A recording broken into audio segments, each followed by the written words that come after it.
The default mode network, why you can't stop thinking about that cringe moment. You replay awkward moments because your brain isn't failing, it's overachieving. It's a hyperactive prediction engine trying to keep you safe by forecasting every social outcome in milliseconds. The problem isn't you, it's calibration. Today, we'll decode the neuroscience and evolution behind awkwardness, the networks that simulate minds, the alarms that make rejection feel physical, and the loop that traps you in rumination. You'll learn why your brain overprocesses, how that wiring protected ancestors, and the secret step that stops the spiral. Stay with me, because the same social glitch can become a superpower once you know how to harness it. Map of the mind, your social prediction engine. Here's a simple truth. In human groups, misreading people can cost you status, resources, and trust. Your brain knows this, so it overcompensates. It runs non-stop social forecasts to avoid mistakes. The catch is that overprocessing drains focus and makes smooth presence harder. This clicked for me when I realized the brain treats a conversation like a chessboard, except the rules shift every turn. The thing most people miss is that social thinking isn't one area, it's a network. When your mind drifts to, what did they think of me? You're lighting up the default mode network. That's the system linked to self-referential thought, mental time travel, and simulating scenarios. Inside that, the medial prefrontal cortex helps you model me versus you, your intentions, their likely interpretations, and the mismatch between them. Swing over to the temporal parietal junction, and you're doing theory of mind work, attributing beliefs and perspectives to others so you can predict their next move. Let me show you exactly how it plays out. Instantly, the prediction engine flags a mismatch, what you expected versus what happened. That's a prediction error. The brain hates errors, so the DMN spins up microsimulations, alternate phrasing, alternate tone, alternate timing. You rehearse versions you didn't say and outcomes that never occurred. This isn't random suffering, it's error correction training data. Your system is rewiring priors, updating the probability that similar jokes land with this person at this time, in this context. Now here's where most people mess up. They treat their interpretation as certainty, but social reality is probabilistic. You rarely have ground truth. Maybe the joke missed because the other person was stressed, not because you're unfunny.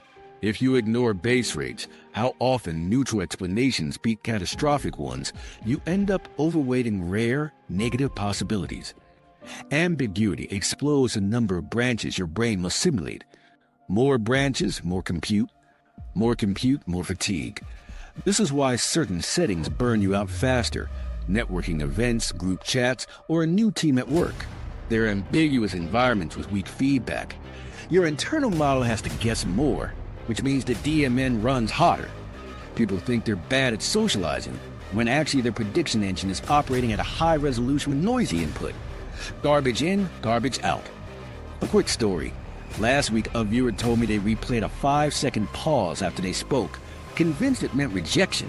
When we checked the base rates, most pauses in their meetings were due to people taking notes or framing a response.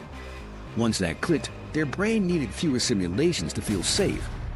That's the shortcut nobody teaches. You lower prediction load by improving the quality of the signals you use. So what exactly is the brain doing those replays? It's stacking if-then models. If I smile here, then they relax. If I self-deprecate, then they might dismiss me. If I ask a question, then I buy time. It's a branching tree built in milliseconds. The medial prefrontal cortex weighs social value, how much this interaction matters to your identity or goals. The temporal parietal junction estimates their perspective. The DMN stitches the sequence and runs it offline, even when you're trying to sleep. That's why your shower is a conference room you didn't book. Once you nail that, everything else clicks. Ambiguity is a tax on your network. Reduce ambiguity and you reduce the tax. Clearer context, cleaner priors, fewer branches. But the game changer nobody talks about is that your simulations don't stay quiet. They trigger the body's alarm system. Before we continue, you need to understand a common mistake, assuming your feelings are evidence. Feelings are signals, not verdicts. They're generated by predictions about predictions. The brain infers meaning from incomplete data and then flags the body to prepare. If you take that preparation as proof you messed up, you feed the loop. Here's the practical piece. When you catch yourself replaying, ask 3 questions. What outcome was I forecasting? What base rate competes with that forecast? What signal would change my mind? This forces your DMN to use better inputs instead of spinning worst-case fan fiction. And if you remember nothing else, your brain runs models to help you adapt, not to punish you. The reason this works is simple. Prediction errors shrink when you calibrate expectations to reality. The more your models match the environment, the less your brain needs to overprocess. That frees up attention for presence, humor, and genuine curiosity, the things that make socializing feel light instead of loaded. Now the transition. Those simulations don't just live in the abstract. They light up alarms. Your amygdala will flag anything salient or uncertain as potential threat, especially if status feels at stake. That's when your heart races, your mouth dries, and your brain says, "Fix this now." In the next section, we'll dive into why social threats feel physical and how that sensation can either trap you or become your edge. Social threats feel physical. Amygdala, ACC, and pain overlap. Your simulations light the match, but the body supplies the fuel. When something feels socially risky, status on the line, eyes on you, the amygdala flags salience. It's not a fear center, it's a priority tagger. Uncertainty plus importance equals high priority. That tag recruits other systems. The anterior cingulate cortex tracks conflict and social pain, and the insula pulls in interoceptive data, heartbeat, breath, gut, so your brain can decide, is this bad or just loud? The reason social rejection can feel like a gut punch is that parts of the pain matrix overlap. The dorso-anterior cingulate and anterior insula, which light up for physical pain, also respond to exclusion, criticism, and humiliation. The benefit is obvious. If being pushed out of the group could kill your ancestors, your brain evolved to treat exclusion like injury. The cost shows up now, when a raised eyebrow in a meeting gets coded like a twisted ankle. Let me walk you through a cringe moment. You mispronounce a colleague's name. Prediction error hits. The amygdala tags it salient.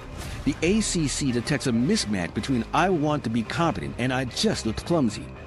The insula streams sensations, heat in your face, a flutter in your chest. Those sensations are ambiguous. The brain hates ambiguity, so it explains them. If your prior is I'm blowing it, the same heartbeat becomes panic. If your prior is I'm engaged, that heartbeat becomes readiness. That's interoceptive inference in action. Your brain isn't passively reading the body. It's predicting the body and then confirming its own prediction. Now here's where most people mess up. They try to fight arousal. They clamp down on breath, force stillness, and label activation as danger. That amplifies the signal the insula is tracking. The better move is to relabel, this is my body preparing me. When you frame arousal as fuel, you change how the ACC treats the conflict. Less threat, more challenge. Same sensations, different meaning. I saw this click for a student who dreaded Q&A after presentations. Their heart rate spiked, hands shook, and the mind said, you're incompetent. We flipped it. 2 slow nasal exhales, a quiet ready, not scared, and 1 physical cue, shifting weight onto both feet to signal stability. The sensations didn't disappear, but the interpretation did. Their answers improved because working memory wasn't busy suppressing alarms. The reason this works is that relabeling changes top-down predictions, which lowers the error signal coming from the ACC. The game changer nobody talks about is that social pain is useful data. It pushes you to course-correct behavior that threatens bonds, but without calibration it becomes noise. If every micro-frown equals exile, you'll burn out. This is why you need stakes calibration. Ask, what's the actual cost if I'm awkward right now? If the answer is mild embarrassment, the amygdala tag can be downgraded. Your body follows the story. Before we continue, you need to understand the insula's role as a volume knob. The more you attend to sensations with a catastrophic frame, the louder they get. If you widen your frame, scan breathe in the nose, weight in the feet, air on the skin, you dilute any one signal's power. That's not denial, it's better sampling. Your brain gets a fuller data set, so it predicts less doom. Here's a simple diagnostic you can try. After a cringe, ask 3 questions. Where do I feel it? What am I calling it? What else could this be? For many people, heat in the face equals shame, but it can also be blood flow from engagement. A racing heart equals panic, but it can be adrenaline for focus. Change the label and the ACC flags fewer errors to fix. Now, a quick mistake to avoid, arguing with sensations. If you say, I shouldn't feel this, you create a secondary error meta-judgment that keeps the ACC on high alert. Instead, acknowledge and pivot, yep, energy's up. Useful. Then insert a tiny behavior that signals safety to your nervous system. Longer exhale, jaw unclench, eyes to the horizon. These bottom-up cues inform top-down predictions. We trained a 2-second script, label concern, then shift to coaching question. Her insula still reported heat, but the meaning changed to care, not crisis. Over weeks, her baseline arousal dropped in those moments, and her feedback got sharper. If you remember nothing else, sensations are negotiable through interpretation and attention. The amygdala will keep flagging uncertainty. That's its job. The ACC will keep comparing should to is. Your leverage is the frame you place on the body's noise. Get the frame right, and alarms become guidance, not handcuffs. And this sets up the next problem. Because your brain loves fixing errors, those same alarms can trap you in a hypercorrection loop. Rumination, analysis paralysis, and sometimes freeze. That's where we're headed next.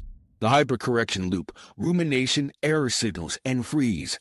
Your alarms don't just warn, they recruit a fixer. The anterior cingulate cortex fires an error signal. Something didn't match the model. The dorsolateral prefrontal cortex hears that and spins up solutions. Great in moderation, brutal when it won't stop. That's the hypercorrection loop. Mistake, error signal, analysis, more error signals. You start optimizing your last sentence while you're still speaking your next one. Working memory gets hijacked and performance drops right when you need it. Here's a part most people miss.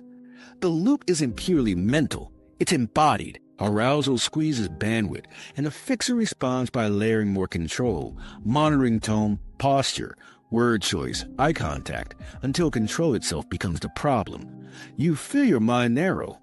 Thoughts queue up, but nothing exits cleanly. That's analysis paralysis. If the system senses no good move, it can slam the brakes. That's the dorsal vagal freeze, low-energy shutdown to ride out perceived danger.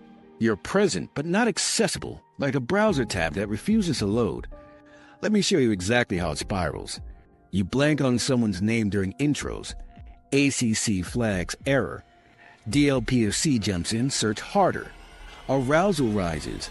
The insula broadcasts loud signals. Now your search process is competing with alarm suppression. Retrieval needs relaxed access, not forced effort. The harder you yank, the tighter memory clenches. Meanwhile, you're monitoring their face for signs of judgment, which adds more noise to the system. One tiny gap turns into a full system logjam. Now here's where most people mess up. They try to think their way out while the error signal is still peaking. The fixer chasing a spike is like trying to tune a guitar while someone keeps strumming it. You need a brief competing task to break synchronization. Chew a mint, step your feet heel to toe, glance to the horizon, or silently count 3 exhales. Microactions force a context switch. The ACC sees no immediate threat, the error amplitude drops, and the DLPFC can do useful work again. This clicked to me when a client described a meeting pattern. One awkward phrase, then a frantic stream of clarifications, then a dead room. We time-boxed the fixer. After any perceived misstep, they deploy a 2-sentence cap, acknowledge, redirect. That came out clunky. What I mean is X thoughts. That boundary did 2 things. It stopped the DLPFC from chasing diminishing returns, and it handed the conversational ball to the group, which provided fresh signals the prediction engine could actually use. The reason this works is that loops need fuel, persistent error signals, and unbounded problem solving. If you cut either, lower the signal, or limit the solve, you shrink the loop. The shortcut nobody teaches is that you can manufacture small wins to reset control. Ask a concrete question you know they can answer. Summarize the last clear point in the room. Write a keyword on paper. These create external anchors that stabilize working memory. Before we continue, you need to understand the freeze response isn't failure, it's conservation. When options feel costly and unclear, the safest move is to pause. But in modern social settings, freeze reads as disengaged or rude, which then triggers more social error signals. To unstick, you need tiny, low-risk moves that don't require brilliance. Try the name ladder, confirm one detail, then add one rung. I know we met at the design sync. Your focus was onboard and flow, right? Even if you're off by a notch, you've shown intent and created a path to correction. A micro-story, an engineer dreaded stand-ups. If they stumbled once, they flood with fixes and go blank. We built a 3-part loop breaker. 1 tactile. Cue, thumb and forefinger press for 2 seconds when the spike hits. 2, language cap. 2 updates and a blocker. 3, time box, no more than 20 seconds per item. After a week, their rumination dropped because the system had rules. The ACC reported fewer ongoing errors, and the DLPFC had a job it could finish. Common mistake to avoid: endless postmortems with no extraction. Review is useful only when you extract one tweak. If you catch yourself replaying the same 30 seconds for 10 minutes, you're not learning, you're rehearsing fear. Set a rumination timer. At 10 minutes, you must write 1 sentence: next time I will do X. Then stop. Your brain craves closure. Give it a line to file. If you remember nothing else, don't argue with the loop interrupted. Competing tasks, time box fixes, and low-skill default moves restore bandwidth. And here's the fixed preview you'll use later. Pair those with calmer body states and better signals, and the loop loses its grip. Now, if this loop is so costly, why did evolution keep it? Because in dangerous contexts, overcorrecting early mistakes can save your place in the tribe. Let's go there next. Evolutionary Payoff, the tribe's early warning system. If the hypercorrection loop burns energy, why would evolution keep it around? Because in small, tight-knit groups, missing a social threat was more dangerous than overreacting to a false alarm. Most people try to optimize for smoothness, but ancestral life optimized for survival. Your awkward brain is essentially the tribe's early warning system. A high-sensitivity scanner tuned to pick up micro-cues that predict conflict, betrayal, or shifting alliances before they explode. The thing most people miss is that groups enforce norms with relentless efficiency. Freeloaders, liars, or loose cannons get punished, sometimes subtly, sometimes directly. Being attuned to those shifts kept you included, protected, and resourced. The cost of one false negative, failing to spot a brewing rupture, could be exile. So the system biased toward caution, more simulations, more scanning, more "what did that glance mean?" Here's a shortcut nobody teaches. Sensitivity isn't just about threat, it's about strategy. A hyperscanner notices status micro-movements: who speaks after whom, who mirrors whom, whose jokes land, whose don't. Those cues predict who holds influence and where friction hides. If you can see those patterns earlier, you can position yourself wisely, align with stabilizers, avoid powder kegs, and signal loyalty without sacrificing integrity. Let me show you exactly how this plays out. In a resource scarce camp, a hunter quietly starts skipping communal chores. A sensitive brain picks up the delayed eye contact, the muted greetings, the shift in seating positions. None of that is random. It's coalition data.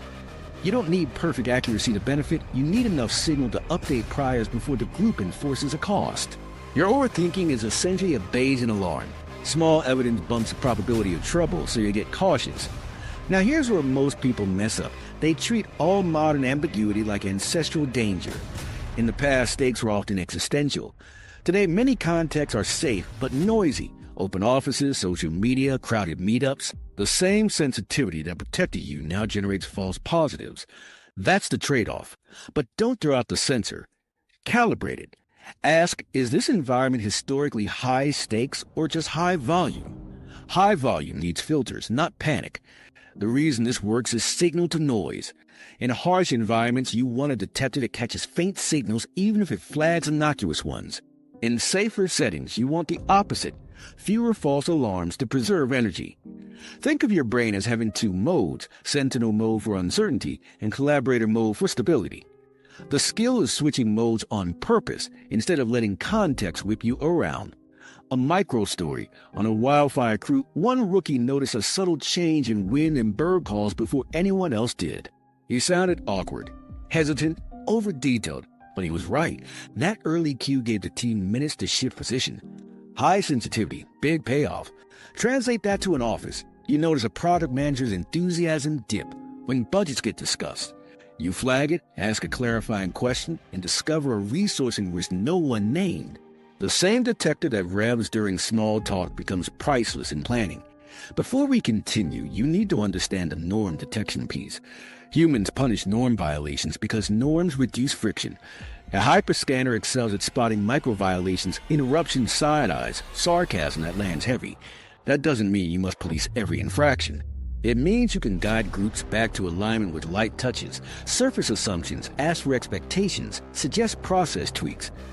Early warnings work best when they're gentle and testable. Here's a practical move. Treat sensitivity like a role. In any group, define one stability check you will watch. Handoffs in meetings, newcomer inclusion, decision clarity. That channel focuses your detector, so you're not scanning everything. When your brain finds a mismatch, frame it as a curiosity, not an accusation. I might be misreading, but I'm seeing X. Is that intentional? You turn awkward vigilance into shared situational awareness. The game changer nobody talks about is false alarm training. In modern life, you need reps where you intentionally let minor uncertainties pass without intervention, then audit outcomes. Did anything bad happen? Often, no. Each safe non-action updates priors. Not every ripple predicts a wave. That preserves the detector for truly meaningful signals, actual misalignments, brewing conflicts, ethical slips. Trade-off time. Sensitivity costs smoothness.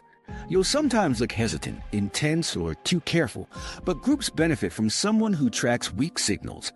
Society needs early warners, deep listeners, and careful thinkers. Your job is to route that capacity into value.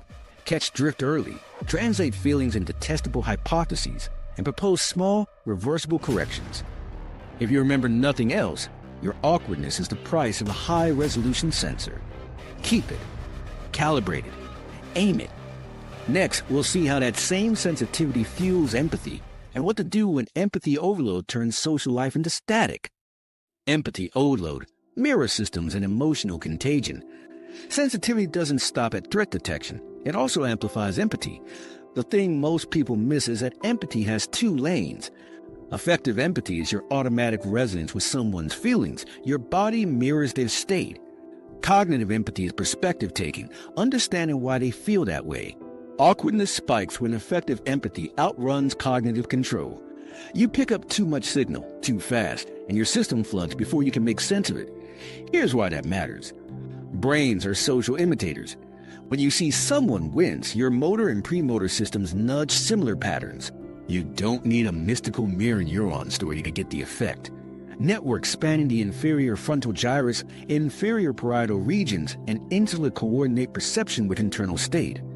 The insula brings in interoception, your heartbeat, breath, gut, and binds it with what you're watching. The result is emotional contagion. Their tension becomes your tension. If you've ever felt secondhand embarrassment so strong you had to look away, that's empathy overload. Now here's where most people mess up. They mislabel overload as a social skill deficit. It's often the opposite. You're picking up micro cues so well that your system saturates. Without a frame, the spotlight effect kicks in. You assume everyone notices your reaction the way you notice theirs. That ramped self-consciousness which compounds the discomfort. The game changer nobody talks about is learning to gate empathy, not kill it. Let me show you exactly how. Start by splitting affective from cognitive on purpose. Quietly label what you send to the other person with neutral language. Tension in shoulders, voice tightened, eyes drifted. That keeps you in observation instead of fusion. Then add a slow, curious thought. What would make that reaction reasonable? That's cognitive empathy. Build a model without swallowing the emotion. 2 steps. Sense, then sense-making. Done well, you stay connected without drowning. A micro story. A nurse told me she couldn't watch a patient struggle with bad news without tearing up herself. She felt unprofessional and awkward. We trained the label and locate move. She named the patient's shoulder slump and breath hold, then located her own sensations, throat tight, warm eyes. Next, she widened her attentional lens to include the chair's pressure and her feet's weight. Her effective resonance dropped just enough for cognitive empathy to guide the conversation. She didn't harden, she stabilized. The reason this works is capacity. Overload happens when incoming emotion exceeds your regulation bandwidth. 2 levers change capacity fast: attention and physiology. Widening attention dilutes any single channel's dominance. Tiny body shifts, longer exhale, relaxing the tongue, softening gaze reduce insula intensity. That frees up working memory to run cognitive empathy instead of defending against affective surge. Same cues from the other person, less internal flood. Before we continue, you need to understand boundaries as filters, not walls. Many sensitive people think boundaries are cold. They aren't. A clear boundary, topic, time, or role prevents your system from taking on emotions you can't act on. If you can't help, you shouldn't absorb. Set context. I've got 10 minutes and I want to give you my best. What's the core? Constraints protect empathy by focusing it. Here's a practical checklist for empathy-heavy moments. 1. Anchor in your body. Name 3 contact points. 2. Observe with verbs, not verdicts. They pause instead of they're mad at me. 3. Ask a low-friction clarifier. Is this about X or Y? 4. Offer a small, concrete next step. Action converts stagnant emotion into movement, which eases both nervous systems. If you remember nothing else, channel, don't carry. Now, the secondhand embarrassment phenomenon. Why does a cringe scene on a show make you physically recoil? Your prediction engine forecasts a character's social cost, and your affective system simulates their pain. If your calibration is set to high stakes, your body treats fiction like near real. The fix isn't to numb out, it's to tag fiction as practice. Try a silent note, training discomfort. You signal your brain to learn without spiraling. Over time, you'll tolerate sharper social edges in real life too. Common mistakes to avoid: over-apologizing for feeling and mistaking empathy for agreement. You can validate someone's state without endorsing their story. I see how stressed you feel is not, you're definitely doomed. Another trap is using empathy as mind reading. Cognitive empathy is guesswork. Treat it as a hypothesis and check it. I might be off, but it sounds like that phrase protects both of you from false certainty. The payoff is big. When you get effective empathy and amplify cognitive, you become a steady presence, warm, clear, and useful. Your sensitivity turns from static into radar. And because modern life has layers of ambiguity without feedback, managing contagion matters even more. That's where we're headed next: how ancient wiring struggles in noisy digital worlds and what to do about it. Modern mismatch: ancient wiring in noisy digital worlds. Your wiring evolved for face-to-face tribes, not timelines and typing indicators. Back then, cues were synchronous and embodied: tone, gaze, posture, proximity. Today, most of your social life runs on asynchronous fragments: a text with no tone, a comment without context, a scene but no reply that lands like a silent stare. Your prediction engine hates missing data, so it fills gaps with guesses. More gaps, more guesses, more load. Here's why that matters. Online spaces multiply micro-judgments while stripping feedback. You post, then wait. You DM, then watch the typing bubble vanish. The brain wants ground truth. Did I mess up? But platforms delay or distort it. Ambiguity explodes branches, and your default mode network runs hotter trying to simulate outcomes. Add hypervisibility. Metrics, likes, views, and your sense of stakes creeps up. To your nervous system, numbers feel like status. A dip can read as exile, even when it's just the algorithm yawning. Now here's where most people mess up. They treat low-stakes digital cues like life or death signals. A delayed reply becomes they're mad. A brief K becomes I annoyed them. Without facial feedback, the temporal-parietal junction leans on priors, past awkwardness, old criticism, and predicts threat. The amygdala tags uncertainty as salient. The insula amplifies sensations, and suddenly your body's prepping for conflict with a phone in your hand.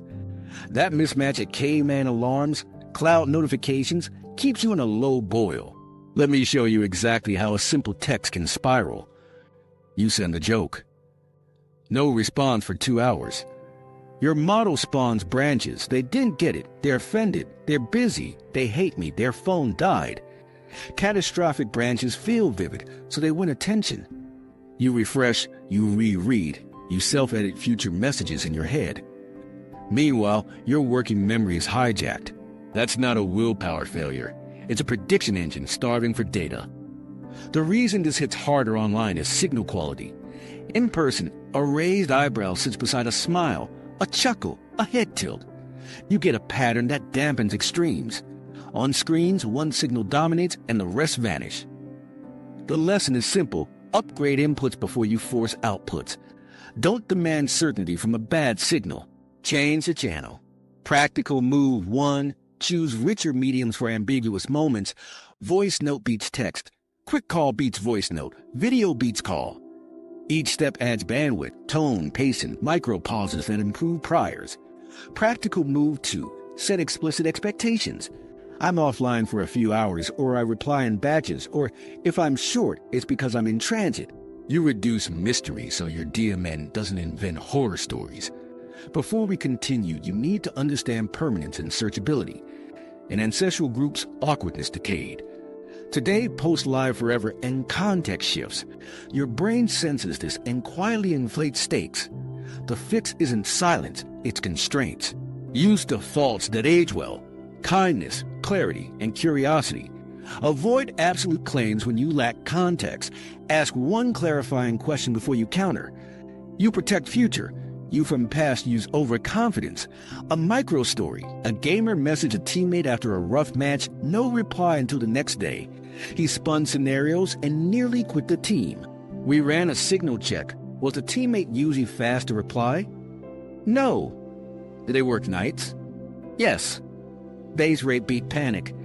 He sent a neutral follow-up with a time box to ask, can we review 2 plays tomorrow? 10 minutes. He got a yes, plus appreciation for being concise. Calibrated asked, better data. The game changer nobody talks about is asynchronous batching. Your brain treats every alert like a tap on the shoulder. That's costly. Batch replies at set times and tell people you do. You replace unpredictable pings with predictable windows. Your nervous system relaxes because it recognizes a rhythm. Pair batching with the cooling message template for hot moments, draft, delay, reread with the question, what's the minimum clear message here? Then send the minimum. Common mistakes to avoid. Emoji mind reading, punctuation panic, and sarcasm in cold channels. Emoji help, but they're not universal.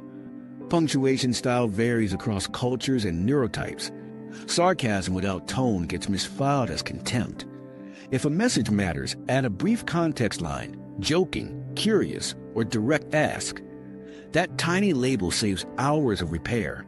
Here's a simple calibration ritual when uncertainty spikes online. 1. Name the stake honestly, reputation, relationship, or nothing. 2. Upgrade the signal, ask, call, clarify. 3. Set a timer for rumination, 10 minutes max. 4. Log the outcome afterward. Each closed loop updates priors, so future spikes shrink. If you remember nothing else, your brain isn't broken, the medium is noisy. Switch to clearer channels, and the awkward overprocessing finally has truth to work with. The 3 principles: stakes, signals, and state. Here's a simple rule that calms an overactive social brain. Lower the stakes, upgrade the signals, regulate the state, always in that order. Most people flip it and start with self-talk. But if your brain thinks a cost is high and the data is messy, your body will keep the alarms on and your thoughts won't stick. Upgrade inputs before you force outputs. Why start with stakes? Because your prediction engine allocates compute based on perceived cost. If the social price feels like exile, you'll simulate endlessly. So we calibrate? Ask, what's the actual downside here? Reputation, relationship, or nothing? Tag it honestly. If it's a low-cost moment, like a casual chat, say minor. That single word cuts branches immediately. Your brain stops running scenarios meant for life and death politics and returns to day-to-day reality. Now, signals. Ambiguity drives simulations. When signals are thin, text without tone, glances without context, your brain fills gaps with worst-case priors. Upgrading signals doesn't require mind reading, it requires better sampling. Translate vague cues into askable data. Swap they seem cold for worry, pause, and looked away once. Then test, was the timing off, or want to pick this up later? You turn vibes into variables. Finally, state.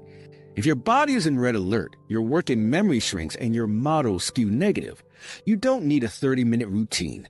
You need 20 to 60 seconds that downshift sympathetic load.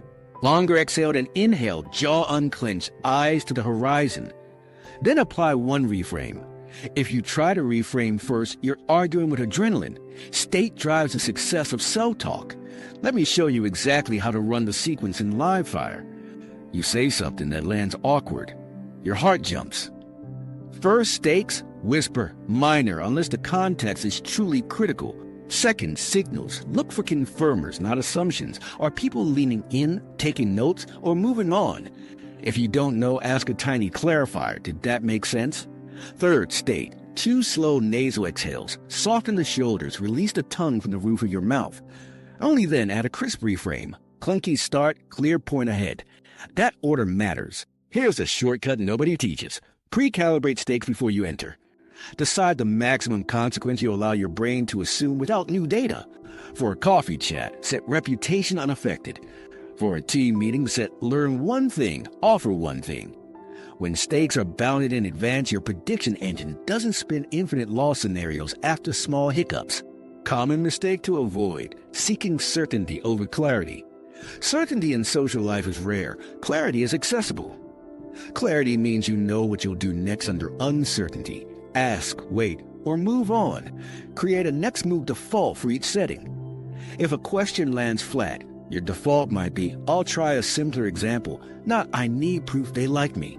Behavior beats reassurance. Another trap is self-talk without state shift. People say it's fine, while their breath is shallow and their gaze is locked. The body doesn't believe them, so the brain ignores the words. Flip it. Breathe first, label second. A slow exhale tells the insula volume down, which frees your prefrontal cortex to update the story. Then your reframe has traction. Let's put numbers on it. Before a social task, allocate 1 minute, 20 seconds for stakes, 20 for signals, 20 for state. Stakes, write a single sentence that caps the cost. Signals, decide one observation you'll gather to check your read. State, practice 2 extended exhales. Afterward, run a 40-second debrief. Data, what I learned next time. These micro rituals keep your brain from treating every interaction like a test you can fail forever. A micro story. An engineer who dreaded status updates used this sequence. Stakes, minor, practice, not performance. Signals, count nods and clarifying questions, not faces alone. State, 2 slow exhales before unmuting. The first week, their body still spiked, but rumination time dropped from hours to 10 minutes. Week 2, feedback improved because they asked one explicit check. Should I go deeper on blockers or outcomes? Better signals lowered prediction errors, and presence followed. If you remember nothing else, run S3 in order. Stakes, signals, state. Lower costs, get better data, then change your chemistry. When you do, your overprocessing stops firefighting and starts guiding.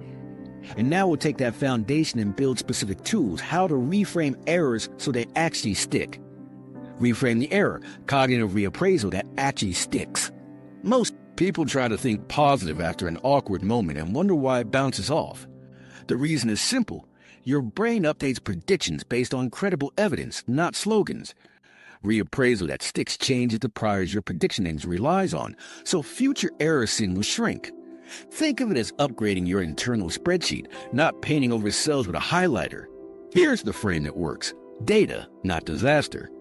Your goal is to convert a vague, threatening story into a small data set you can learn from. Use probabilistic thinking and base rates to put one moment in its proper bucket. And do it fast, 2 minutes tops, so you avoid feeding the rumination loop. Let me show you exactly how. Use the 3 L's label. Locate, lower. First, label the event neutrally. Not I humiliated myself, but my example didn't land. Neutral labels prevent your ACC from flagging the moment as an ongoing threat. Second, locate the leverage point. What variable most likely drove the mismatch? Timing, clarity, tone, context? Pick one. Third, lower the imagined stakes using base rates. Ask in similar past interactions, how often did this lead to real consequences?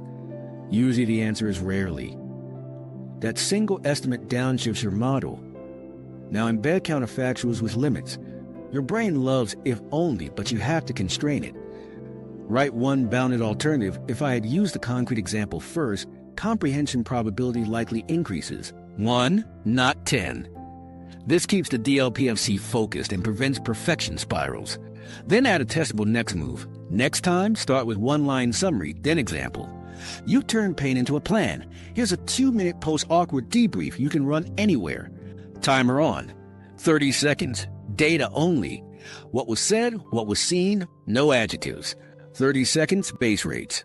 List two neutral explanations and their likelihood relative to catastrophe. 30 seconds, one leverage point, and one bounded counterfactual. 30 seconds, next time plan in a one-line self-signal you'll use in the moment, like example first. When the timer ends, you stop. You're done because the brain has closure. The thing most people miss is that reappraisal works best when it interacts with state and signals. If your body is still hot, keep the language minimal and behavioral. Energy's high, 2 slow exhales, ask a clarifier. Once arousal dips, upgrade to cognitive work, base rates, hypotheses, plans. That sequencing respects how the insula gates attention. You're not fighting chemistry, you're timing around it. Let's make this real with a micro story. A student bombed a Q&A, then spiraled. We ran the debrief. Data, 3 questions, stumbled on the second, 2 people nodded, 1 person checked notes. Base rates. In prior talks, stumbles led to 0 lasting damage 80% of the time. Leverage. Unclear definition of a term. Bounded counterfactual. Open with a definition next time. Next time cue, write the definition at the top of the notes. Result? Their next talk felt steadier because the brain could predict a specific move under pressure. Common mistakes to avoid: sugarcoating and certainty hunting. Sugarcoating. It was fine. Doesn't change priors because your body knows you don't believe it. Certainty hunting, I need proof they like me, keeps you scraping for signals that may never come. Instead, aim for calibrated confidence. Given base rates and neutral signals, the most likely outcome is mild forgettable awkwardness. Plan applied. That sentence tells your prediction engine the case is closed until new data arrives. Before we continue, you need to understand how language precision drives neural precision. Vague words create broad threat models. Precise words narrow them. Swap awkward for a crisp descriptor. I pause for 4 seconds and restarted a sentence. That specificity gives your ACC less to flag and your DLPFC a smaller task to solve. Specific in, specific out. Here's the shortcut nobody teaches. Pre-build reappraisal scripts. When you're calm, write 3 templates you'll plug and play. 1 for timing errors, 1 for clarity errors, 1 for tone errors. Example, timing script, data, I overlapped someone's point. Base rate, common in fast meetings. Counterfactual, wait 1 beat after they finish. Next time cue, touch pen to table before speaking. When your alarm hits, you don't invent, you insert. Another technique, externalize the judge. Draft a 1-sentence review from a fair mentor's perspective. You wobbled in the middle, recovered, and delivered value. Tighten the definition next time. Your brain trusts third-party frames more than self-defenses. You're borrowing a stable model to override a catastrophic one. And pair reappraisal with a micro-behavior that proves the new story. Ask a clarifier, summarize a point, or make eye contact for 1 beat while breathing out. Action confirms narrative. The insula reads the calmer physiology the ACC detects. Resolution. And the DMN stops spinning alternatives. Thought, then proof. If you remember nothing else, credible reappraisal changes predictions with small, specific evidence. Label neutrally, locate leverage, lower stakes with base rates, and leave with 1 next move. Do it fast, pair it with a calmer body, and your awkward moments become training data instead of identity. Now we'll take that state leverage further, using breath and interoception to turn arousal into fuel.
Common mistakes and myth busting.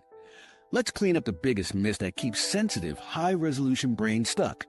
First myth, I'm broken. No, you're running a high-sensitivity model in a noisy world. Trade-off, not defect. Sensitivity buys early warning, richer detail, and empathy. The cost is more false alarms in low-stakes settings. Your job is calibration, not self-erasure. Second myth, confidence first. Confidence is not a prerequisite, it's a byproduct. State plus reps create confidence. When your body's calmer and your brain has a plan, your system predicts success. Prediction breeds confidence. Chase controllables and confidence follows. Now the common mistakes. Over-apology is number one. People apologize to regulate their own discomfort, not to repair reality. It backfires because it recruits pity, lowers your status, and keeps the error open in the group's mind. Swap apology for clarity and a small repair. That landed clunky? Here's a simple version, then move. You close the loop without self-flagellation. Next mistake, compulsive self-deprecation. A quick, light cell phone can warm a room, but repeated self-digs teach others your ceiling. You're training people to see you as less capable than you are. Use learning language instead. I'm iterating on how I explain this, instead of I'm terrible at explaining things. You keep warmth and preserve competence. Fishing for reassurance is another trap. You ask, was that okay? 10 different ways, hunting certainty. Reassurance feels good briefly and then decays, so you need more. Instead, ask for clarity, what landed and what didn't. That produces actionable signals and short circuits a reassurance loop. You trade dopamine for data. Compulsive replaying sits right beside it. Mental replays look like diligence, but often rehearse fear, not skill. The fix is an end cap. Time box the debrief and finish with one next move written down. Next time, example first. If the thought returns, point to the note. Filed. You're teaching your ACC the case is closed until new data arrives. Another mistake, treating empathy as a license to absorb everything. That's overload, not kindness. Boundaries aren't walls, they're filters that keep you useful. Set role and time. I have 10 minutes and want to focus. What's the core? You'll help more when your system isn't drowning. People also conflate stakes and style. They act like every moment is a high-stakes performance, then compensate with theatrical charm that doesn't fit. You don't need charisma, you need clarity. State the goal of the moment. 2 updates and a blocker. Purpose shrinks pressure. Perfection scripting is sneaky. You over-prepare monologues and freeze when reality diverges. Prepare frameworks, not speeches. Think opener, 2 beats, exit. Think what, why, how. Frameworks flex, monologues shatter. Weaponized humility is another one. You downplay wins to avoid attention, but you accidentally make collaborators guess your value. Share 1 metric in 1 lesson. We cut cycle time 20%. The surprise was X. It's clear, useful, and real. Myth adjacent. I need to be more spontaneous. Not if spontaneity means guessing under fire. You need better defaults. Defaults are pre-decisions that look like spontaneity from the outside. They reduce lag and preserve presence. Now let's correct a few beliefs about arousal. Mistake: trying to be calm before doing the thing. Often, action reduces arousal faster than waiting for perfect calm. Use act to calm moves, ask a clarifier, or summarize 1 point while you exhale. Doing regulates feeling. Mistake: reading other people's micro-expressions as verdicts. A single furrow doesn't equal disdain. Treat interpretations as hypotheses you'll check. I might be off. Did I answer that? You replace mind reading with sampling. Mistake: over-owning group dynamics. Sensitive folks take responsibility for every vibe. Shared load. Ask what would make this easier for everyone. Then propose 1 small, reversible process tweak. If it doesn't help, revert. High leverage, low ego. Finally, myth: if I fix my awkwardness, I'll never feel spikes. Spikes don't vanish, they get shorter and softer. The win is faster recovery and cleaner behavior under load. Expect plateaus. When progress stalls, update ladders, tighten scripts, or lower stakes for a cycle. You're tuning, not graduating. Here's the compact correction kit. When you catch a mistake pattern, run 3 moves, ask for clarity, set an end cap, schedule a debrief. Clarity, 1 question that produces data. End cap, 2 sentences, then I'll move us forward. Debrief, 2 minutes later, not now. You protect the present, inform the future, and stop feeding the loop. If you remember nothing else, you're not broken, you're a high-res sensor. Confidence is built, not found. Trade apology for clarity, reassurance hunting for data, monologues for frameworks, and mind reading for checks. Calibrate, then move. 7 quick wins for today. You don't need a full overhaul to feel better today. Just 7 small moves at lower stakes, upgrade signals, and steady your state. Quick win 1, run the 2-minute post-moment debrief. Use 4 30-second boxes, data, base rates, leverage point, next time. Keep it neutral and end with 1 action. Stopping equals success. Quick win 2, install 1 default opener and 1 exit line. Opener, hey, I'm catching up on this. What's the tricky part? Exit, I'm going to make a quick lap. This helped. 2 lines remove 80% of hesitation. Quick win 3, do 3 physiological sighs before entering. Inhale through the nose, top up sniff, slow mouth exhale. Repeat twice more. Label readiness, then move. You're teaching your body the script. Quick win 4, use the name anchor technique with a visual tag. Confirm the name. Repeat it once in a sentence, then tag something neutral you'll remember. Sam with the blue notebook. If you blank, correct cleanly. Remind me your name? Echo and continue. Quick win 5, deploy a curiosity stack. What, why, how? What are you working on? Why that approach? How do you know it's working? Stacks keep you out of performance mode and generate crisp signals. Quick win 6, label silence as thinking. When conversation pauses, say, give me a second, I'm thinking. 2 wins, you lower the group's threat read and give your working memory a breath. Quick win 7, set a 10-minute rumination cap. When a replay starts, start a timer. At 0, write 1 sentence, next time example first, and stop. If the loop returns, point to the sentence. Case closed until new data arrives. Bonus micro protocol for today, the 60 to 60 reset. 60 seconds before a talk or call, do 2 sighs, 1 longer exhale, and whisper your mission in 7 words or less. 60 seconds after, run the debrief's data and next boxes only. You get a cleaner entry and a clean exit. Common pitfalls to avoid: stacking too many wins at once, apologizing as a regulation tool, or waiting for motivation. Pick 3, run them today, and track 1 metric, rumination minutes, or clarifying questions asked. Small, repeatable wins change priors fastest. Run the reps, then sleep. Tomorrow gets easier. Case studies, before and after micro stories. Let's put the system to work with quick before and after snapshots. Real people, tight levers, measurable gains. Student presentations. Before, 10 out of 10 anxiety during Q&A, fast speech, blanking on terms, and long rumination after. We installed a pre-brief plus breath protocol and a 2-line repair cap. Pre-brief, define the mission in 1 sentence, write the key term at the top of the notes, and set stakes to minor. Breath, 2 physiological sighs, then 1 longer exhale. Repair cap, that was clunky, here's the clean version, then ask, does that land? After 2 talks, arousal still rose, but recovery was faster and answers were coherent. The win wasn't zero nerves, it was working memory staying online. Their debrief showed fewer catastrophic branches because signals were clearer and the body state supported reappraisal. Engineer, network, and dread. Before, skipped events, froze in groups, and left early after 1 awkward exchange. We used scripts plus constraints.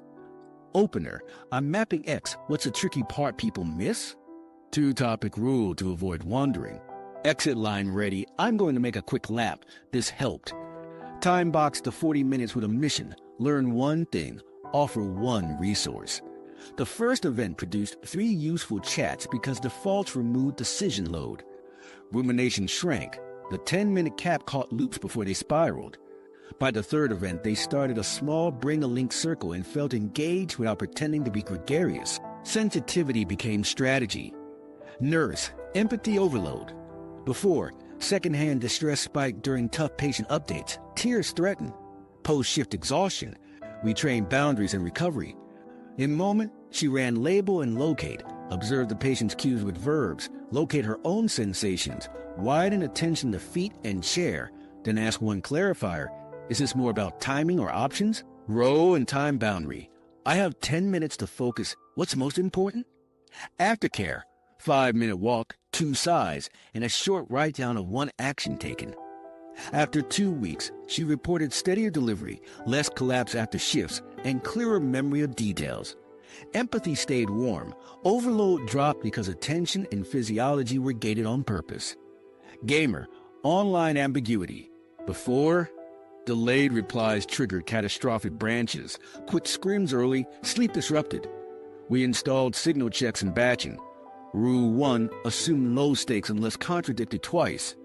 Rule 2, upgrade channel when meaning matters voice over text. Rule 3, batch replies at set windows and say so. Add a cooling message template, draft, delayed, then send the minimum clear ask. They also logged outcomes to update base rates. Within a current month, spirals fell off, fewer sleepless nights, cleaner team coordination, and a reputation for clarity. The same detector that once panicked now flagged real coordination gaps. Analyst meeting freeze. Before, one stumble led to silence, eyes down, late night replaying. We used the hypercorrection breaker, tactile cue, horizon glance, 2-sentence cap. Then a first tile contribution, 1 frame and an invite, 2 bottlenecks I see are scope and handoffs. What am I missing? The cap prevented endless clarifications. The invite brought external signals. After 4 meetings, they reported speaking earlier, fewer lost to room feelings, and shorter debriefs. The group echoed back value, which reinforced new priors. Trainer, classroom facilitation. Before, over-apology after minor missteps, hemorrhaging authority. We swapped apology for clarity plus action. That slide jumped ahead. Here's the correct sequence. Then, try it now for 2 minutes. Authority stabilized because loops close fast. Students engaged more because the energy stayed on task, not on the trainer's comfort. Researcher, conference posters. Before, small talk drained them. Info dumps confused listeners. We pivoted to depth over small talk with a micro format. Opener, what problem do you care most about in this area? Then a what, why, how stack. 2-topic rule, then a graceful exit. They left with 3 concrete follow-ups instead of 10 forgettable chats. Social energy lasted longer because context and goals were explicit. The pattern you'll notice is simple. System beats willpower. Each win came from the same levers. Stakes capped, signals upgraded. State-regulated, loops time-boxed, and defaults installed. Sensitivity didn't vanish, it got aimed.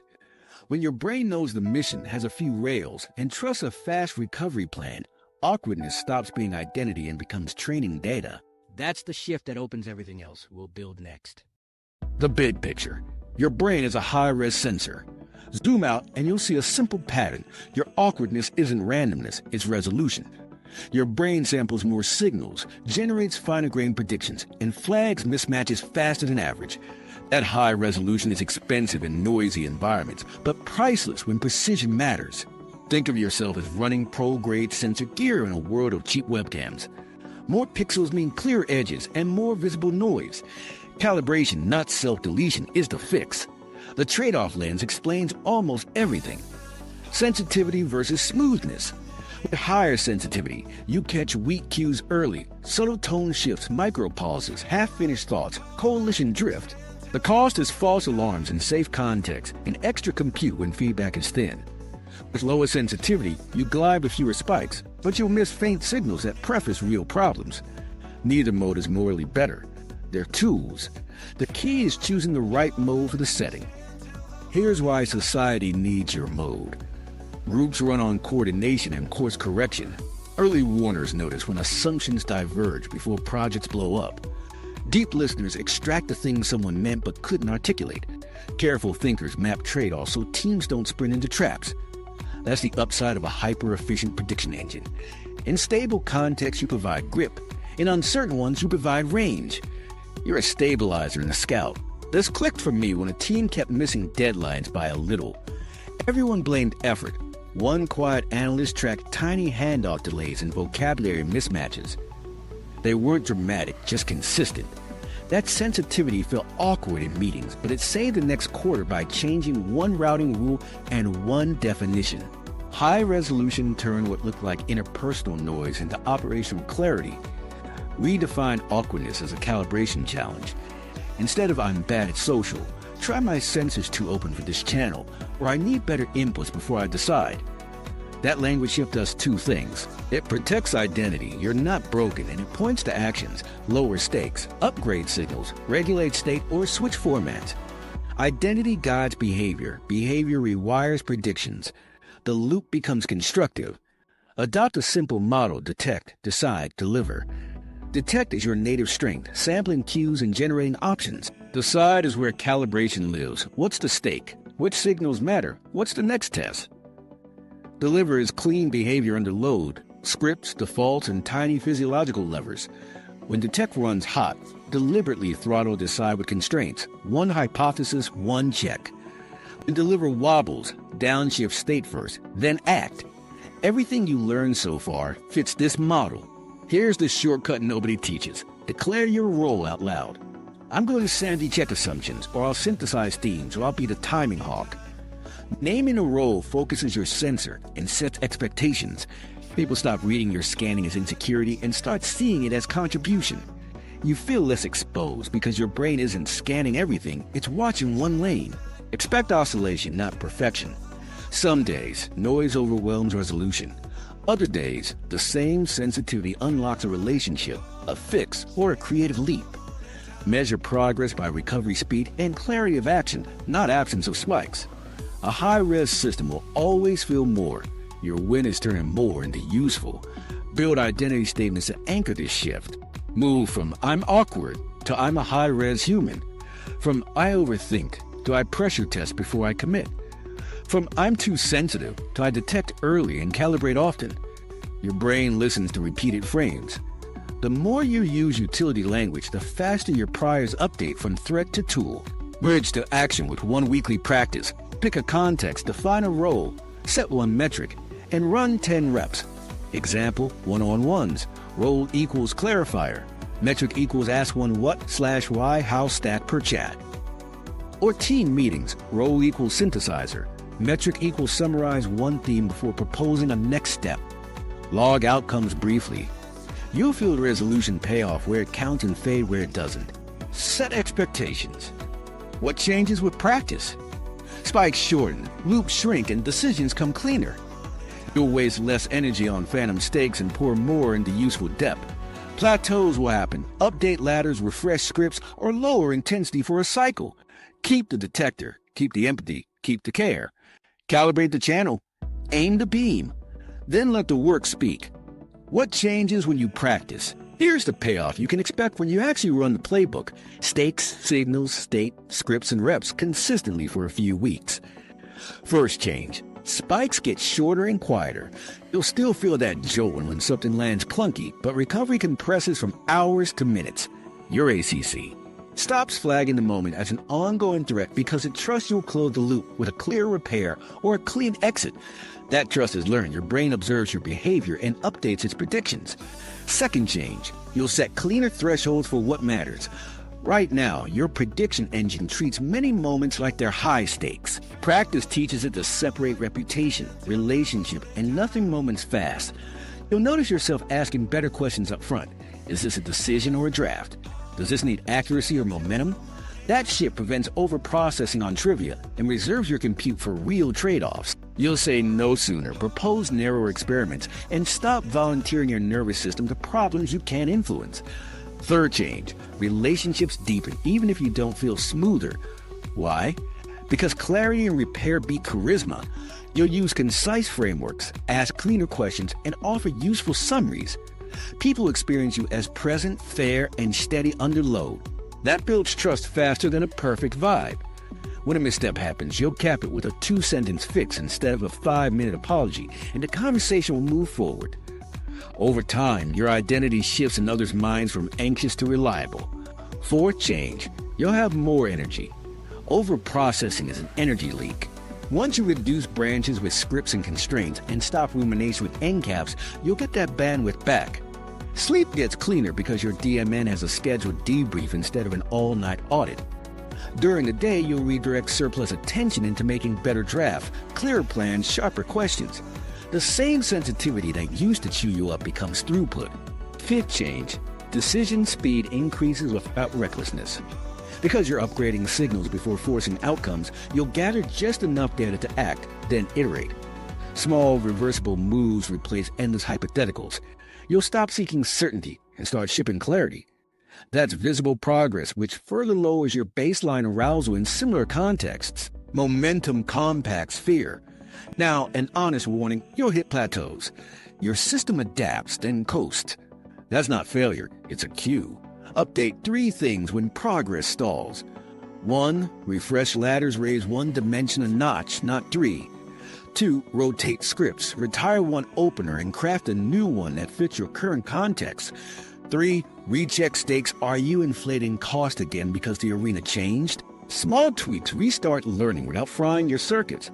You'll also notice a surprising shift in self-talk. Identity lines like "I'm awkward" lose grip because your prediction engine now has competing evidence. You'll hear yourself thinking, "I handle spikes," or "I fix fast," or "I know my next move." That's not affirmation theater. It's an accurate summary of repeated outcomes. Confidence shows up as quiet readiness, not loud bravado. Here's a compact scoreboard to track these changes. Each week, rate 4 items from 1 to 5. 1. Recovery time after a spike. 2. Clarity under uncertainty. Did you ask or guess? 3. Depth over small talk. Did you get to mechanism or stay in fluff? 4. Energy at day's end. Keep a 4-line log for 4 weeks. You'll see trends and numbers drift up as your brain trusts your process. Micro story time to make it concrete. A product lead started with shaky stand-ups and long ruminations. 6 weeks later, they hadn't become a different person. They'd become predictable to themselves. They ran the 60-second pre-brief, asked one clarifier when signals were thin, capped your pairs at 2 sentences, and used a 10-minute debrief. Their team's feedback shifted from nervous to crisp. Same sensitivity, new calibration. 2 more practical shifts show up in day-to-day interactions. Silence stops feeling like failure and starts feeling like thinking time. You'll label it out loud when needed. Give me 10 seconds and the room will relax with you. And names stop being landmines. Because you normalize clean correction, name blank, remind me, your retrieval fear drops, which ironically improves retrieval. Finally, your contribution sharpens. You'll notice that early warning gift paying off in places that matter, catching misalignment before it grows, surfacing trade-offs, spotting drift. That's where your high-resolution sensor shines. And because you've trained recovery, you won't burn out using it. You'll be able to stay in the arena longer with a steadier hand. So what changes when you practice? Not the world's noise, not your sensitivity. What changes is your calibration, your speed to clarity, your ability to convert arousal into action, and your recovery timeline. The spikes shrink, the loops collapse, and your relationships get sturdier. Keep the reps small and steady. Your brain will do the rest. The core idea of your awkwardness is a high-resolution brain miscalibrated for modern noise, train stakes, signals, and state, and it becomes an asset. If this helped, run the 1-minute post-moment debrief today and tell me your single tweak in the comments. Subscribe for the advanced playbook and watch the next episode on decoding microexpressions to further reduce ambiguity.